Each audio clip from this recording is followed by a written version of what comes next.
excited to introduce this couple to you, Nick and Kelly Couch. So let's go ahead and kick off this portion of our hacking, our success profiles, I guess you would call it, because Nick and Kelly will definitely be able to give you some incredible hacks and takeaways as they have now built their business now over the past, I don't know if it's been 2 years yet, but pretty close, which is exciting. So without further ado, we've got our Circle of Champion 100K champs, Nicholas and Kelly Couch. How are you all doing? And don't answer until I unmute. We're good. We're doing awesome. Awesome, beautiful. So, Nick and Kelly, how long's it been since you guys have taken on the Pruvit conversation? We're a few days away from whenever I joined Pruvit. I was going to say longer for Nick. Awesome. So you're getting close to that mark. So real quick, why don't you give everyone a quick update on your background? So where you're from, what your previous backgrounds, I guess, for you two were, and just give us a little bit about yourself. So, I was born and raised in Pennsylvania, currently reside in the Harrisburg, South Central area. My prior background was blue-collar trade. I was born around working with your hands, fixing things, stuff like that, and it just naturally led me to being an electrician. Went through my schooling, became a master electrician, was promoted to superintendent, was managing crew sizes up to 40 electricians on multi-million-dollar projects, and I ran projects for about 4 years, and then I wouldn't say I was necessarily looking to get out of the trade whenever this all happened. I was more looking for some side money, some extra money, an extra car payment, an extra mortgage payment, things like that, and it quickly changed. But my background is blue-collar, construction trades. I've always worked with my hands. My background, Nick and I actually went to high school together. He's a couple years younger than I am. But I went to Bloomsburg for political science. Do not major in political science, even if you're going to law school. And then I went to law school here at Dickinson in Carlisle. And now I practiced for a few years, and then we started to have children. We have 3 little kids. They're 5, 4, and 2. And now I always wondered how that was going to work, going back to being an attorney after taking 11 years off. I mean, if any job is hard to go back to, but with the law, things are changing constantly, and now I don't think I'm going to go back. But yeah, polar opposites, blue collar, white collar, just hands-on, book smart. I mean, it's definitely a unique dynamic in the relationship, and it plays a big role in the business aspect also, which is kind of cool. Yeah, and what's awesome is, Nick and Kelly are personal to myself. Not only I say that directly from a business standpoint, but we all went to high school together. Nick and I were actually in the same class, and I wasn't around when Kelly was robbing that cradle, but she had friends that were we were all interconnected in some way, shape, or form. And at that time, probably when I was younger, I probably spent more time with Kelly's friends than I did Nick's, and it was just crazy. So this couple's a little closer to my heart than most, just because we grew up same town, same place, and it's just awesome to see. Because as you start to go out into different parts, maybe where you grew up, it's awesome to see it validated from someone else. Because sometimes it's hard to individuals that you've known your entire life. Unfortunately, they get a chance to judge you based on your worst times than maybe your best. So with all that being said, let's quickly get to how did this entire journey start for you? Because obviously, I don't think either of you had any intention after being introduced to the ketone conversation to, hey, is there another option outside of practicing law or, managing individuals that, I mean, Nick, you were literally leading crews of individuals that were 2 and 3 times your age. So you had a very good living. Mm-hmm. You both did. How did this all start? How were you introduced to ketones, and how did your experience with ketones lead to where you're at today? So I'd like to say that Kelly and I have always had a little entrepreneurial spirit. We actually looked into a franchise. We started our own electrical corporation. We ended up closing that just because the time invested versus the money returned just wasn't justifiable. I mean, the money invested in the tools to do the work, the truck to haul the parts, and the time spent wearing all the hats, being the bookkeeper, being the estimator, being the guy that was installing the lights and fixing the problems and getting calls in the middle of the night because somebody's dryer didn't work or whatever. I mean, I was investing a lot of time for little reward. So after doing that for probably 8 to 10 months successfully, looking back, we were like, man, we're newlywed. Like, we're going to get to hang out because I'm constantly working all day, working all night, and it just wasn't justifiable for that brick and mortar style business. So we ended up hanging that up, and that spirit always burned a little bit, but I grew up, you're going to get a good job, work, and retire, and that's just kind of the footsteps we were heading in. And I'll never forget it. I can't quite pull the date out, but February 2015, I come home from work. I think you just moved to Alaska, and Kelly's like, hey, there's a box on the counter from Bryon Jaymes. I'm like, what the heck did he send me? And I cut it open, and out comes a 1-gallon Ziploc bag half full of white powder. And we were still like, what the heck did Bryon Jaymes send? I know you're an ethical dude, but I was like, what is this? And then there was an envelope of these little like litmus strips, urine strips. And I called you up, and I was like, dude, what is this? And I'll never forget, you were like all fired up. You're like, oh, ketones, ketosis. Yeah, I mean, you were talking a mile a minute. I had no idea what you were talking about. You had convinced me to drink it against her agreeing. She's a lawyer. She's like, you're not drinking some random stuff in a bag from And he Bryon. worked on elementary schools, so he got drug tested frequently. So I was like, it's a bag of white powder. I mean, this is like evidence sitting in our house, right? So me being my personality, I snuck it every day to work for 8 days, but I didn't understand the urine testing, so I threw the strips in the trash. I was like, why does he want me to pee on a stick? This makes no sense. So I felt good. I called you on day 8 when I ran out, and I was like, hey, can I get some more? You're like, there is no more. I was like, what do you mean there's no more?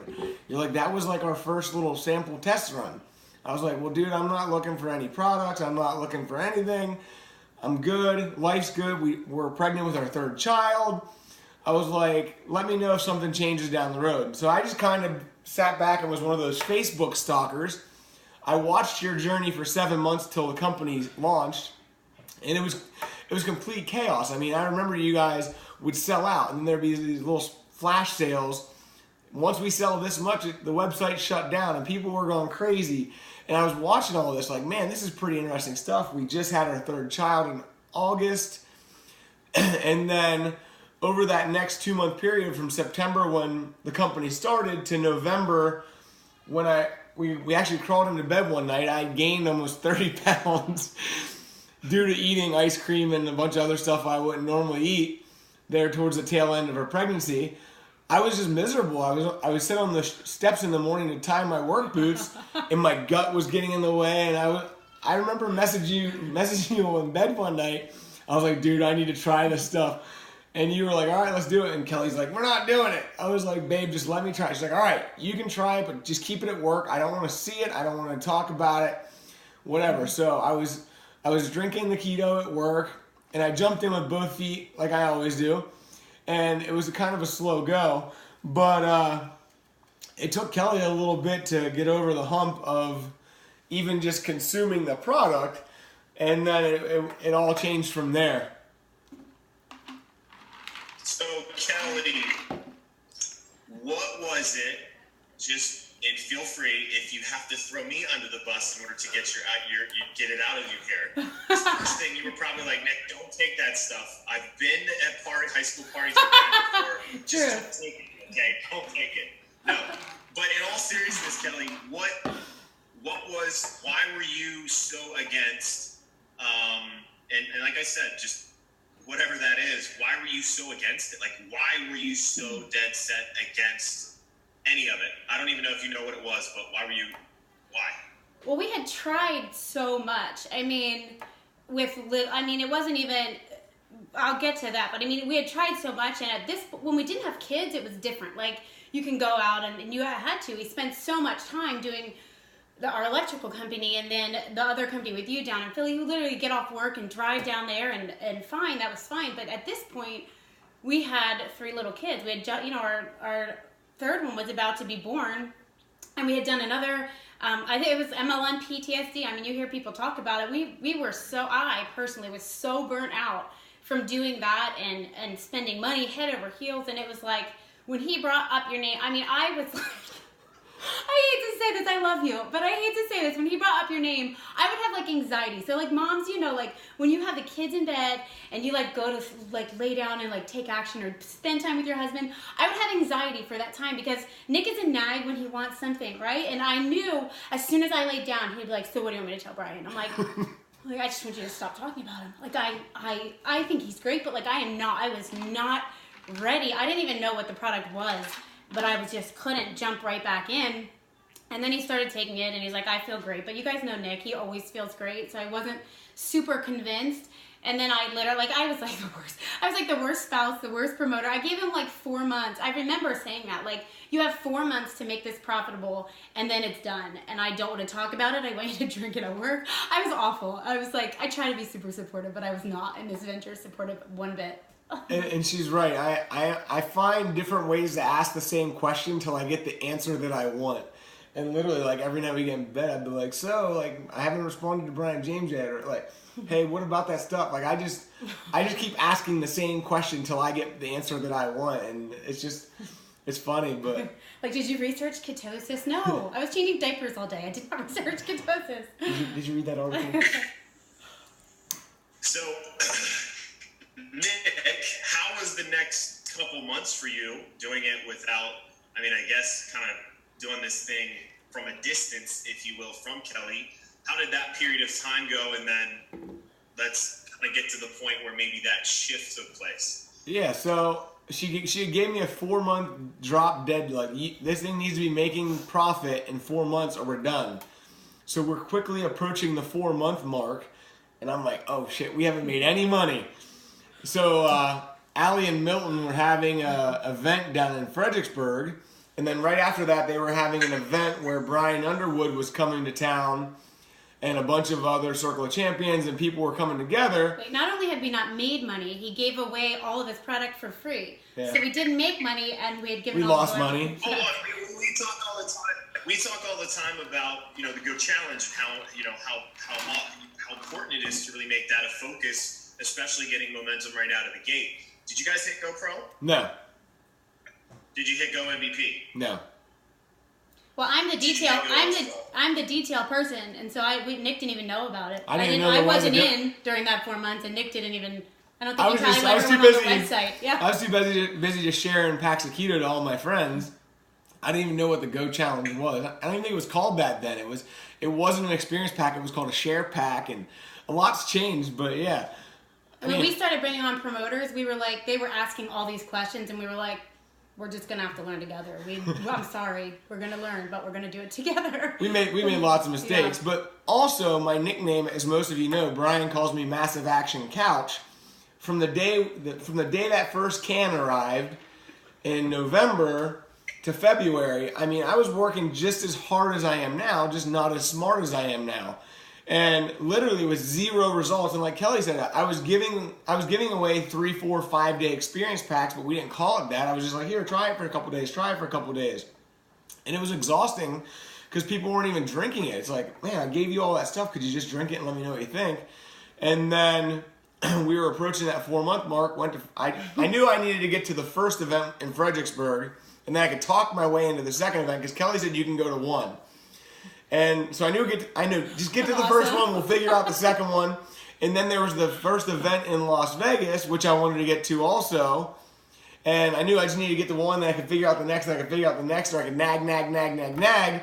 And I got to Fredericksburg, and I'll never forget, I learned more about the business because that's not my personality. So I just got around the fire, the proximity, the association.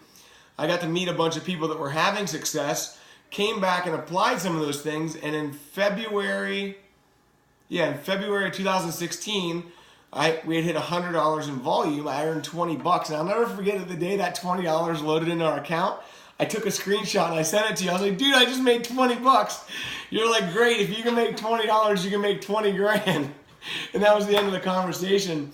So we still weren't profitable, but I was trying to get I think I was the customer. Yeah, I don't remember. Pretty sure. I don't know. But yeah, so that was like our first month of doing anything, and it was all vertical from there, because for those 4 months of doing work with no results, I was sowing seeds, sowing, and then finally we started reaping, because it literally went vertical from there.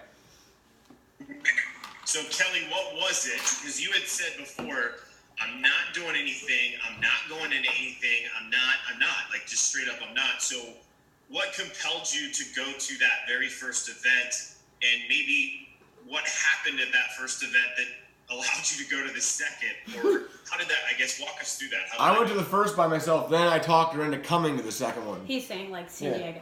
Yeah. Yeah.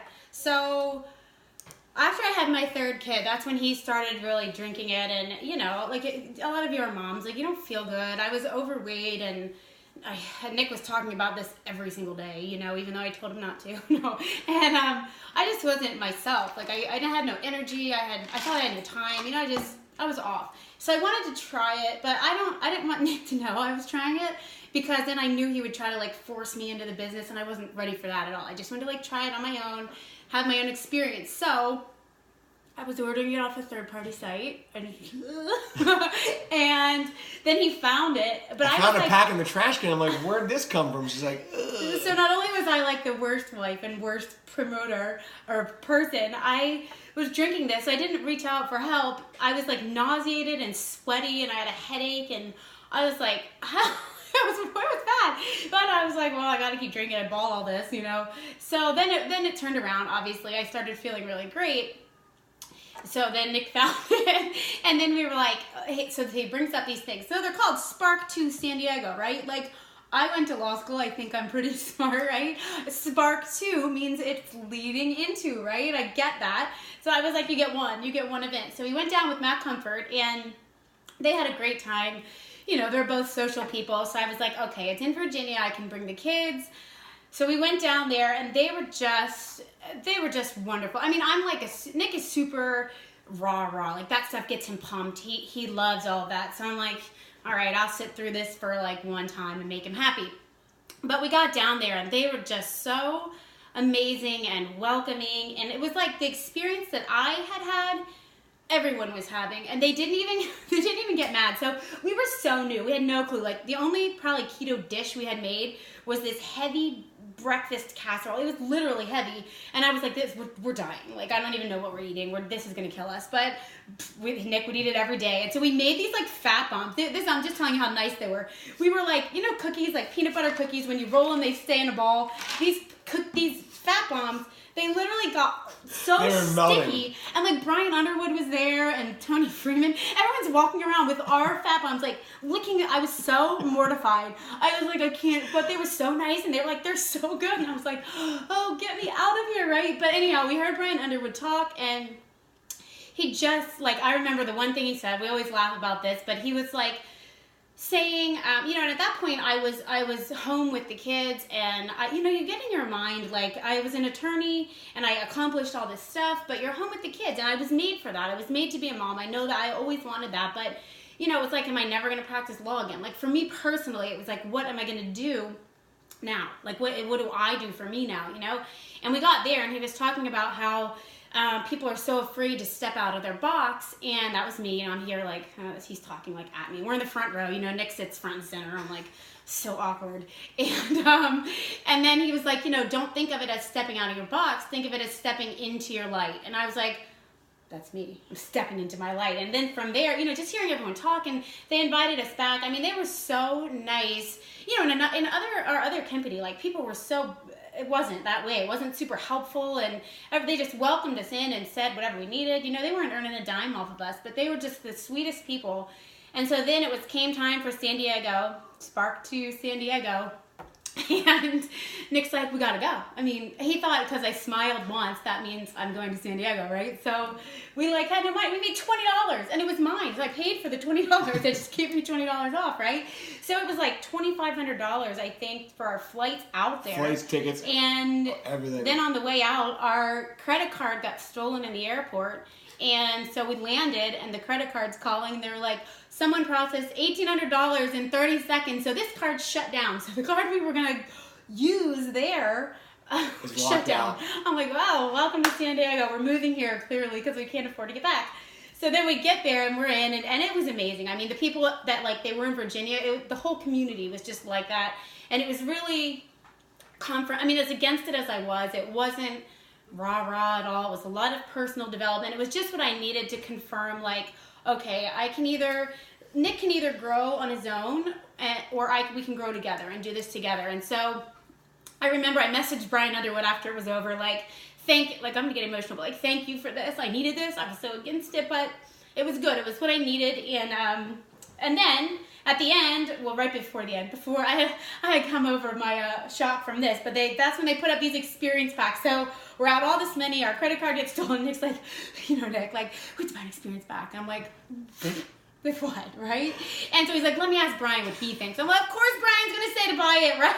Of course. So we bought that, and then, it was history from there. We just started, we were like panicking that we'd spent all this money, but desperate times, you do what you got to do. And so we just ran from there, and it's been amazing. Yeah, I'll never forget. I snuck to the back of the room. I was like, Bryon, I know we need this experience pack, but Kelly's not for it. What should we do? You're like, are you going to build this thing on a shoestring budget, or are you all in? I was like, well, I'm all in. Let's go.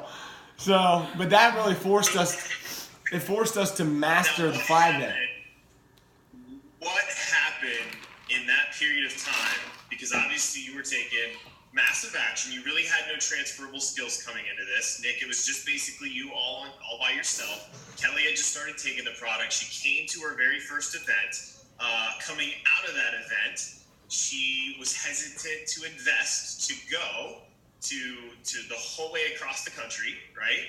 So she's finally just now coming on board with the challenge to really invest into this conversation, really invest into her, into you guys' business. The key is when you made that decision to stop being one foot in and 1 foot out, or hey, let's get out of the mindset of spending versus investing.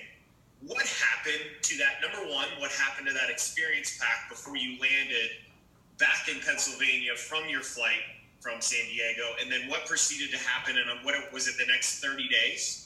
Just real quick, walk us through that. So obviously we spent literally our last $1,000 we had in our names to get the experience pack before we flew home. Well, we didn't even have the product. We had to wait for it to be shipped. And it was just out of a place of fear. Like we had to work our rear ends off.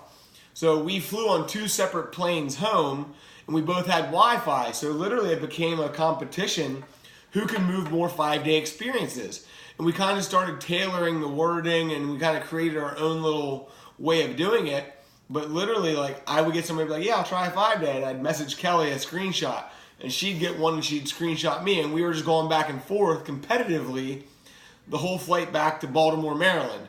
And literally before the wheels touched the East Coast, all 200 servings plus some were sold. So we had sold that whole first thing, and we weren't like, oh, well, we got to wait till we get another one. We kept selling them. We kept moving 5 days. We kept moving 5 days and just pre-ordering and pre-registering and keeping a list. And it got to the point, once the product started showing up at our house, I would come home from work, from my electrical job, and Kelly'd have a box with like, almost like the mailman. Like, she had the addresses, the name, and then the sequence of my route to deliver them at night. And there for a stretch of time, I mean, I would be out. It was funny looking back now, seeing my time hops or my memories, because I see, like, I was out at 12:40 in the morning in a parking lot delivering a 5-day. And it literally just became like such a drive and hustle. Like, it almost became an addiction to like just helping other people. And that time period, so the first 14 weeks of volume, so from that first purchase of Kelly's, 14 weeks we did $21,100 in volume. We went to that event in San Diego, May 13th, 14th. 14 days and 14 weeks. 14 weeks, 21,000 in volume. We went to San Diego. We learned the experience packs. The 5 days. We bought an experience pack.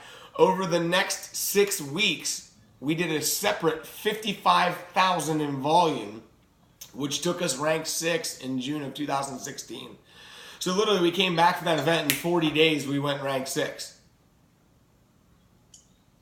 Now, most people don't know this, but that San Diego event was the actual birth of our 5 and 10 day system. And Nick and Kelly Couch were one of the couples that truly validated that system. And let me be very clear about this. They were the ones that really validated this system and laid the foundation for it. Here's the reason I say that, because from the time Nick and Kelly were going rank 6 Circle of Champions in that next period of whatever Nick just said, 6 weeks, I still wasn't bought into it. I still was giving away 5 and 10 day experiences. Do you know how I learned the 5 and 10 day experience from Nick and Kelly? Why? Because Olivia called Kelly one night. She said, "Hey, are you doing it? Brian saying not to do that. Why are you doing it?" Like, it was like a little Bash Brian session on, how to do a 5 and 10 day experience. So it was this couple that really, truly, brought it to life for me and made it work. So it's incredible. So for those of you who don't know, they've stuck to that play and have taken themselves. Now, I want you to speed this up because we got about 10 minutes left in this interview. What happened from that period of time that you caught that momentum, just literally running the play that works? Before that, we didn't really title it the play that works. It was whatever the hell works, let's do it. So at that period of time, you guys were just asking the question, getting out the video, getting out a 5 or 10 day, and literally replicating that with every single person. That was your directive, right? It's, hey, that's all you have to do. If you want to do this too, you do the 5 or 10 day experience as well. Right. Yeah. We didn't. That next calendar year, what happened in that next calendar year that then gave you some other options, Nick?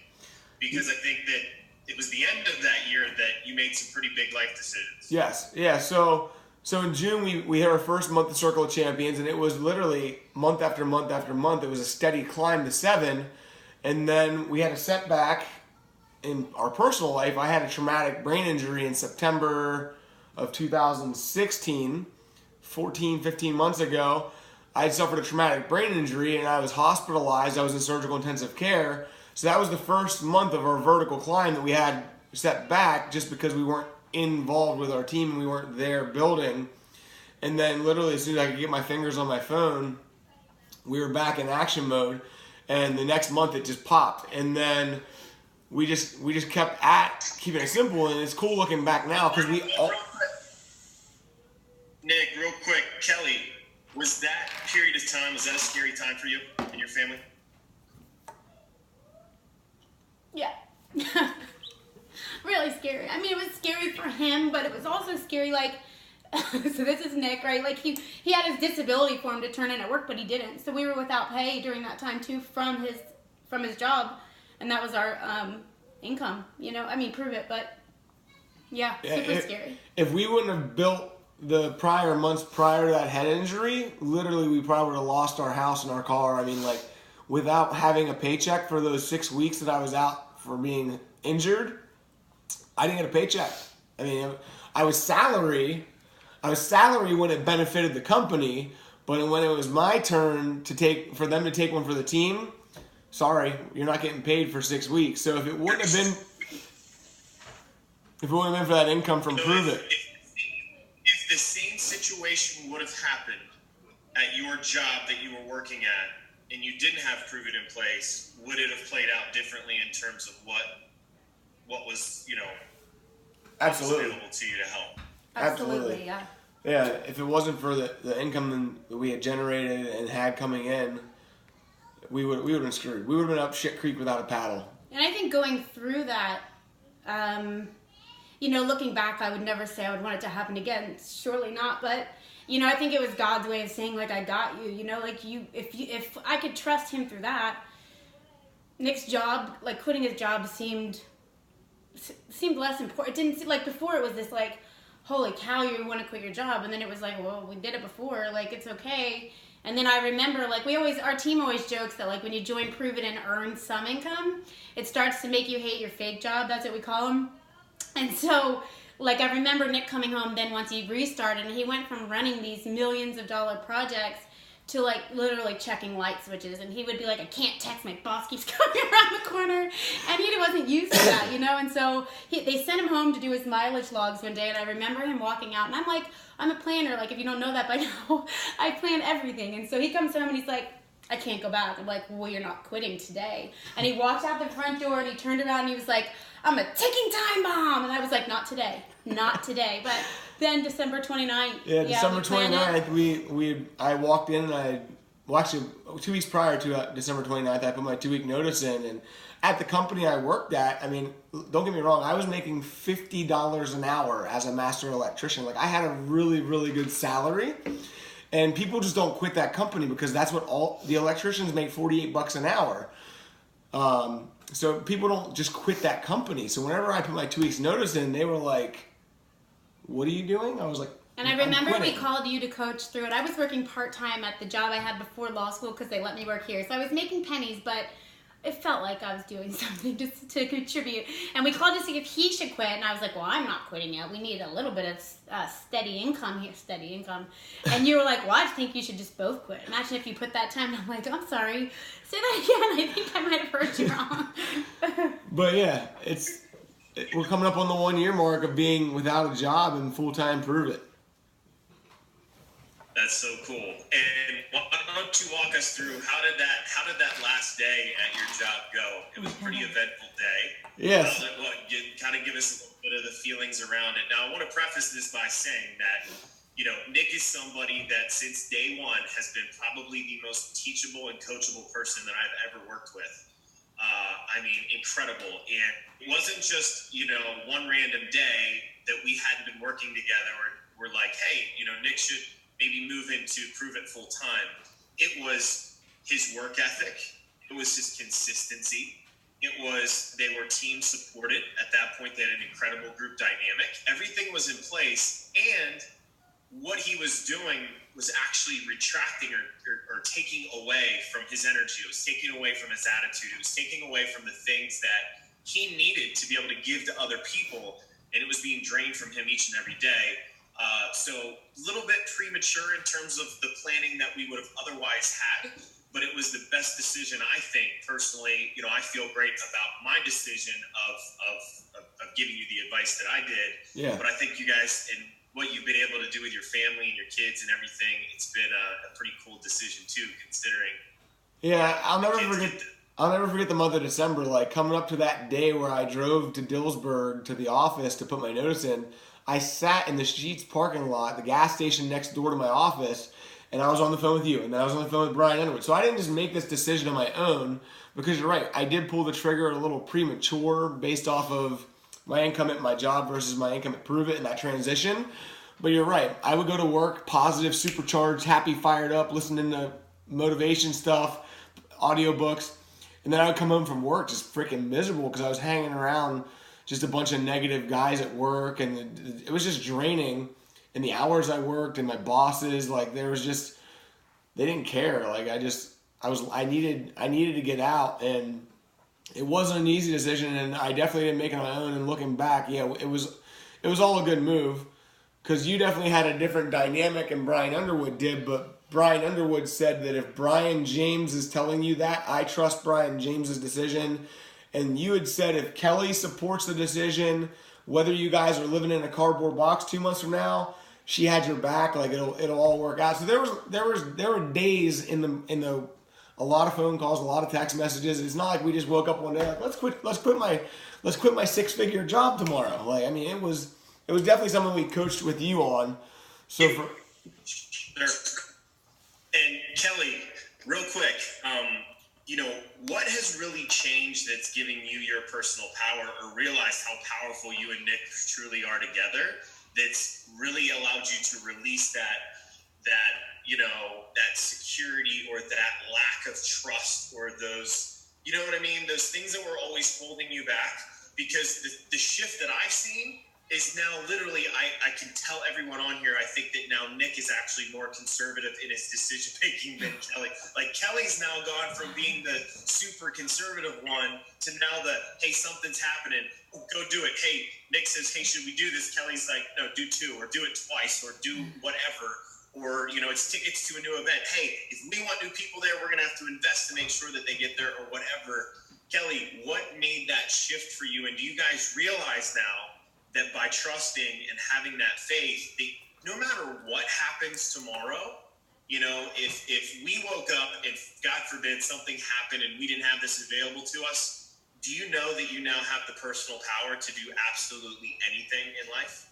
Yeah, absolutely. And I think, you know, that time in September, so I was always like a person that, like, my vice or whatever, like my, like, fear has always gripped me. And it's not like fear of talking to people, it's just like a fear of everything, like him getting hurt or the kids getting hurt, or some fear. I'm always anxious about something happening.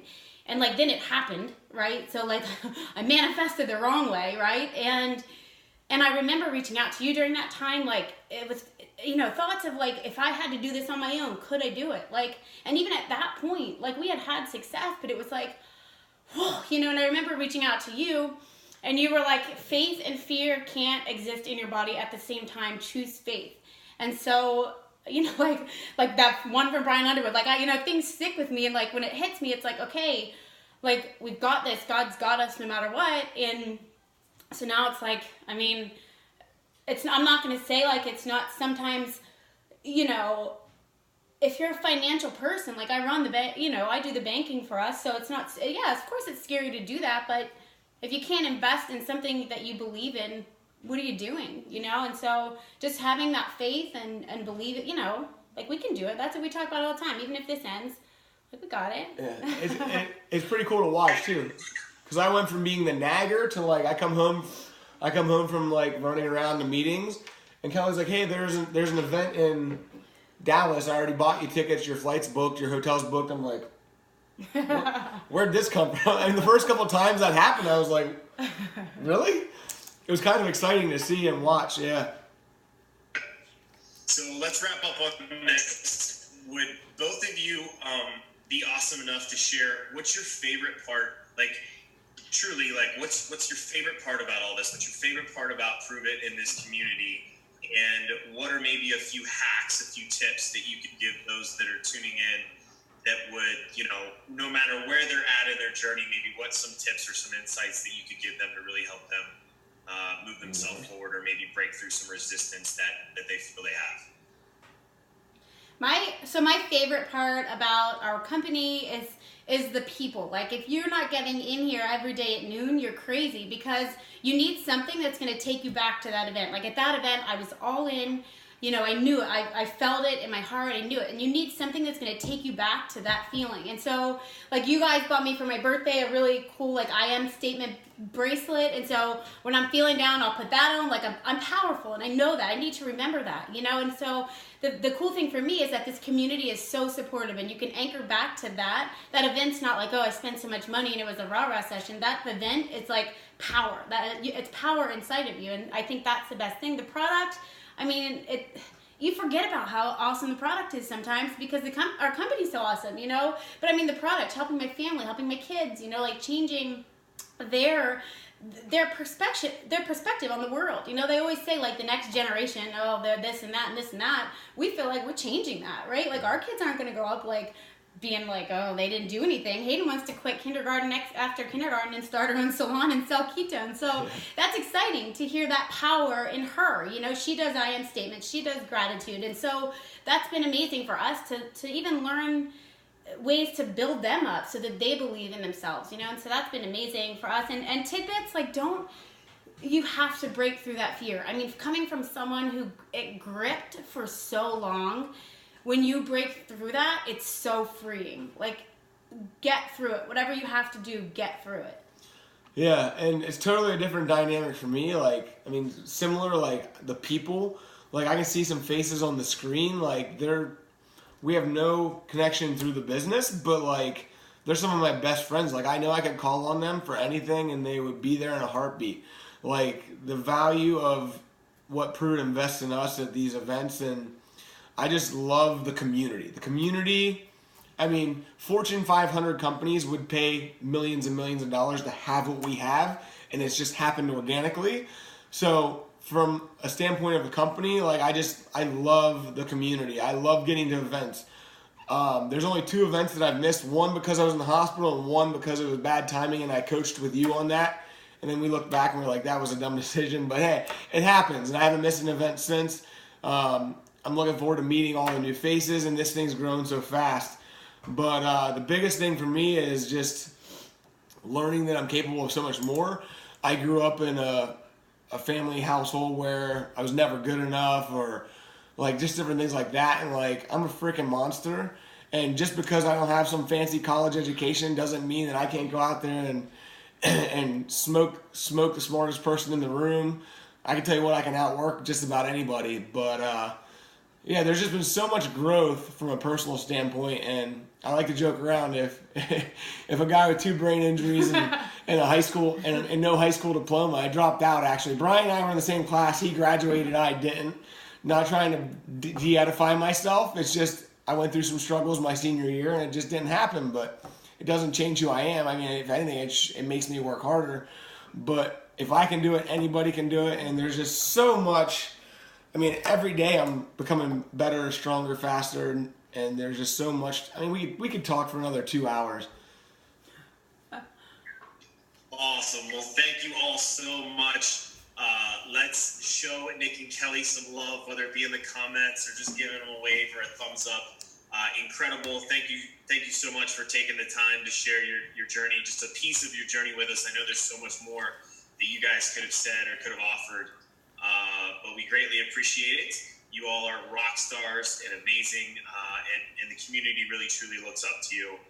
You're definitely the excitement for some of us. I know for me, if there's ever a day I'm lacking energy, all I do is call or text Nick, and it's just I'm right back on track because he's got some in reserve. I don't know if it was the brain injury or what have you, but Nick just is not a normal human being. I know Kelly loves it as his spouse. Well, maybe sometimes loves it as his spouse, and I know I love it as one of his best friends. So thank you guys so much for jumping in today and sharing your story. And with that, everyone have a great rest of your day.